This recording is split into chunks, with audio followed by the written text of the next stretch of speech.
ના better cotton કાર્યક્રમ અંતર્ગત આજે અમે મોડલ ફાર્મની મુલાકાતે છીએ।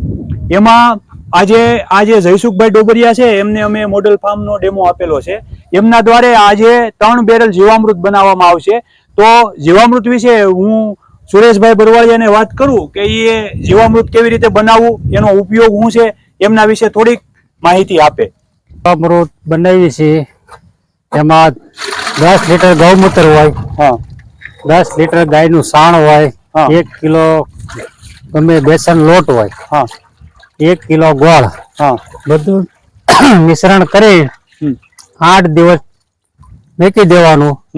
રોજે ઘડિયાળના આટે ફેરવવાનું એક વખત। 8 દિવસ પીડ્યું રહે એટલે તૈયાર થઈ જાય। તૈયાર થઈ જાય એટલે મોલમાં પાણીની હારે આપી દેવું। તો આપણે ધારો કે કોઈને દેશી ખાતરની અગવડતા હોય, અત્યારે શું કહેવાય પશુપાલનનો વિસ્તાર ઘટતો જાય છે, દેશી ખાતરની કોઈને અગવડતા હોય તો એના માટે કઈ વિશેષ ખરું એમ? આ દેશી ખાતર હસોડું તમારી પાસે અત્યારે કોઈની પાસે નથી। એક બેરલ હોય એટલે 1 લારી ખાતરનું કામ આપે છે। બરોબર।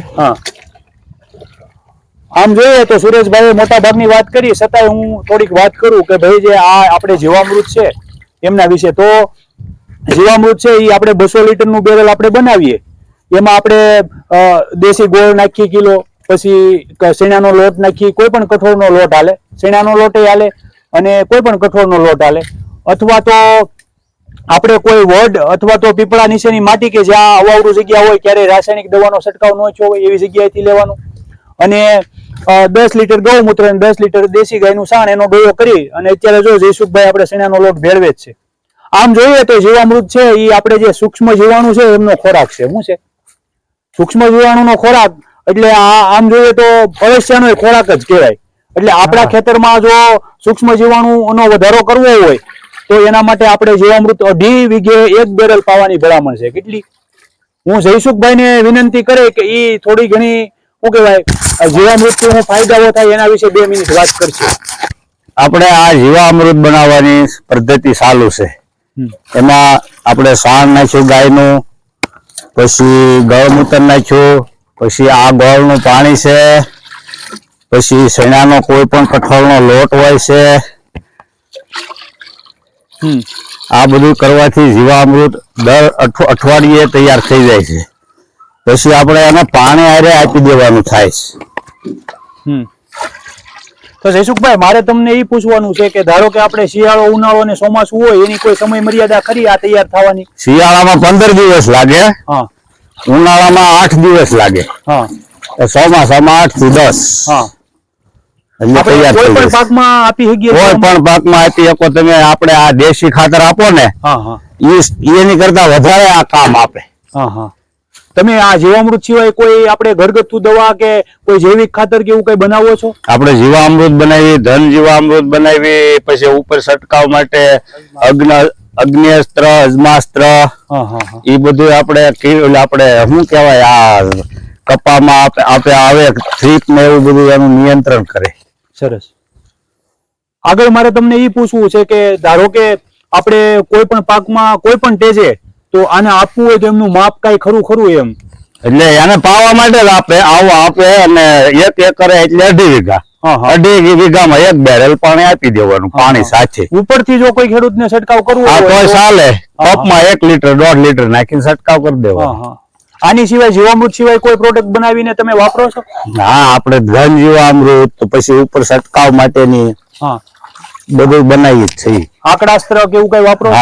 એમનું તમને કેવું રિઝલ્ટ? આંકડાનો બોળો બનાવીએ, એનું રિઝલ્ટ બહુ સરસ આવે છે અને એ ફૂગ માટે બહુ કામ આપે છે। પછી ગાયની ખાટી સાજ જૂની 8-9 મહિનાની, એ ફૂગ માટે બહુ સરસ કામ આપે છે। એવું બધું કરીએ। હવે વધુ વાત નહીં કરતા, તમે જોવો છો કે 3 બેરલ એટલે કે 600 લીટર જીવામૃત અત્યારે અહીંયા તૈયાર થઈ ગયું છે। આ કોઈ પણ પાકમાં 8 થી 10 દિવસ પછી કોઈ પણ પાકને પીએચ સાથે આપી શકાય। એટલે આ 3 બેરલ છે એ 8 વીઘામાં થાય। આપણે 2.5 વીઘે 1 બેરલ ની વાત કરી હતી એ પ્રમાણે, એટલે 1 બેરલ પાઈ દે એટલે 100% આનું હારામારું રિઝલ્ટ મળે છે અને ખેડૂતોને આ એક કોઈ જમીનને કોઈ નુકસાનકારક નથી અને ફળદ્રુપતામાં એમનો વધારો થાય છે અને એની જમીનમાં સૂક્ષ્મ જીવાણુનો વધારો થાય છે. આ તકે આ જીવામૃત બનાવ્યું અને આ લાઈવ ડેમો તમે જોયો એ બાબતે હું જયસુખભાઈ, સુરેશભાઈ, સમગ્ર ખેડૂત ભાઈઓનો હું ખૂબ ખૂબ આભારી છું. Thank you. કાંઈ કરજો ભાઈ. આપણે કોઈ પણ આવું કોઈ લાઈવ ડેમોન્સ્ટ્રેશન કરતા હોય, ધારો કે અજમાસ્ત્ર છે, જીવામૃત છે, અગ્નિ અસ્ત્ર છે, આપણે જેજાદ ગામની અંદર તે આજુબાજુના ગામની અંદર ક્યાંય, તો જે આ દાડમા દાદા ઓફિશિયલ ગ્રુપ છે આપણે યુટ્યુબ ચેનલ, એ લોકો ફૂલ સહકાર આપે છે. એ જાણે છે જો આપણે ખેતીને આમનામ બસાવીએ છીએ તો આવું એ ઘરગથ્થુ દવા છે, ખાતર છે, આ જીવામૃત છે, પછી આપણે કોઈ એવી વસ્તુ છે કે જે જમીનને નુકસાન નથી કરતી. રાસાયણિક ખેતી બંધ કરી અને જૈવિક ખેતી તરફ લઈ જવાનો કોઈ પણ પ્રયત્ન હોય ત્યાં દાડમા દાદા ઓફિશિયલ ગ્રુપની આ સભ્ય હાજર જ હોય. તો હું બધા મેમ્બરને વિનંતી કરું છું કે તમે આને લાઈક, સબસ્ક્રાઇબ અને શું કહેવાય શેર કરવાનું નહીં ભૂલતા. Thank you. જય દાડમા દાદા. જય દાડમા દાદા.